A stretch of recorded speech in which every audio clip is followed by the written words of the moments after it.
When we came in, the cost of Unga was 230 shillings.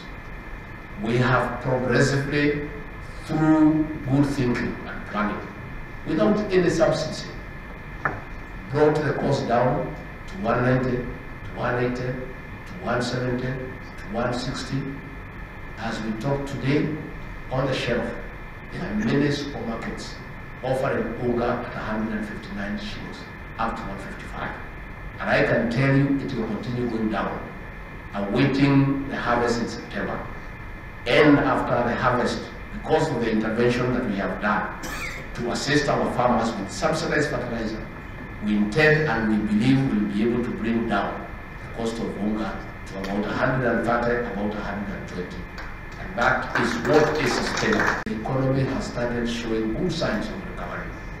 As we speak today, when we came in, the cost of Unga was 230 shillings. We have progressively, through good thinking and planning, without any subsidy, brought the cost down to 190, to 180, to 170, to 160. As we talk today, on the shelf, there are many supermarkets offering Unga at 159 shillings, up to 155. And I can tell you it will continue going down, awaiting the harvest in September. And after the harvest, because of the intervention that we have done to assist our farmers with subsidized fertilizer, we intend and we believe we'll be able to bring down the cost of Unga to about 130, about 120. And that is what is sustainable. Because the President, in his wisdom, with proper advice from economists, decided that you cannot subsidize consumption. It's not sustainable, it is foolish, it cannot work. And we agreed, under the guidance of the President, that the way to go is to subsidize production. In any case, those subsidies were not working and it was theft. The Auditor General has issued a report that 34 billion shillings for the fuel subsidy cannot be traced. It was about theft. About the subsidy of Unga, the one we were told that is 100 shillings, nobody found that Unga anywhere. 8 billion shillings was spent at the National Treasury, and the millers are still asking for their money. All that money was stolen and diverted to the Azimio campaign. We are not going to go that way. Even if they go to the streets, even if they put sufrias on the head, we are not going to reinstate subsidy because it is foolish and it's not sustainable.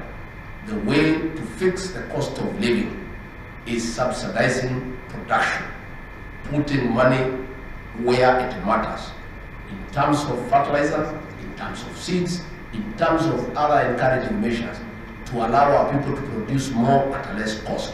That is a way, in a sustainable manner, that will bring down the cost of living. And I want to say with pride that we are doing extremely well. We don't expect our detractors to see it because they wouldn't see it. But what will happen, even if they close their eyes, it's okay. When they open them, they'll find that Unga is 159. They don't want to see that Unga is at 159. So they can shut down their eyes for some time. But since they cannot shut their eyes forever, they have to reopen them. When they open them, they will find that Unga has gone down, and it will continue going down. So that is the situation. We have had challenges because the President and his government have made a conscious decision that it is not sustainable and it is not prudent to borrow money from banks at 14% to pay salaries. We have agreed as a government that the only way to restore the economy of this country to where President Kibaki left us is to fund our budget through revenue collection. That is why last month we had a slight challenge. There was a slight delay on payment of salaries because the previous administration used to borrow money from banks owned by the same leaders to pay salaries. And we have said no. We are paying salaries by collecting revenue. So there was a slight delay, but all salaries have now been paid. So we are collecting some more money And shortly, the governors will do another disbursement to enable our counties to function. But let nobody push us to go and borrow money from banks at exorbitant rates to fund counties or to fund our current budget.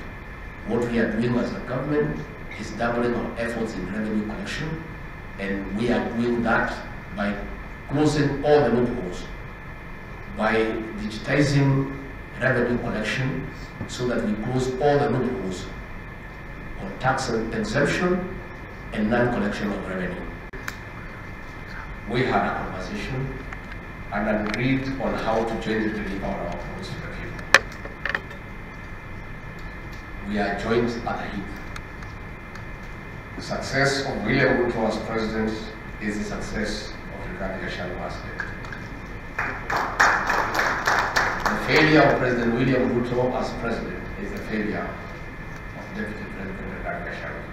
Similarly, the success of your government is your success. The failure of your government is your failure.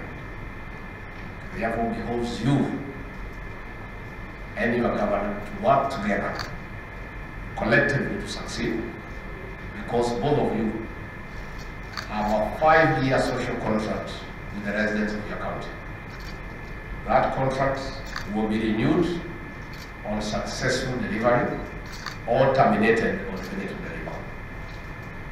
So you are in the same boat and suffer a similar fate either way. Through Executive Order number 1 of 2023, President William Ruto spelled out my roles as Deputy President. A clear definition of the roles and responsibilities of the President and Deputy has helped us work in a complementary and not in competition. When misunderstandings are about to happen in the political leadership, it should never be allowed to degenerate to fallout. The situation we are seeing in Nyanza, in one of the counties, is not anything that one wants to talk about. It's unnecessary, it's unhealthy, and it can be resolved in one way or another. This defeats the essence of grassroots leadership and indeed devolution, a critical component of the bottom-up economic transformation agenda. Counties are a key ingredient of the Kenya Kwanza plan, and we want to see devolution working.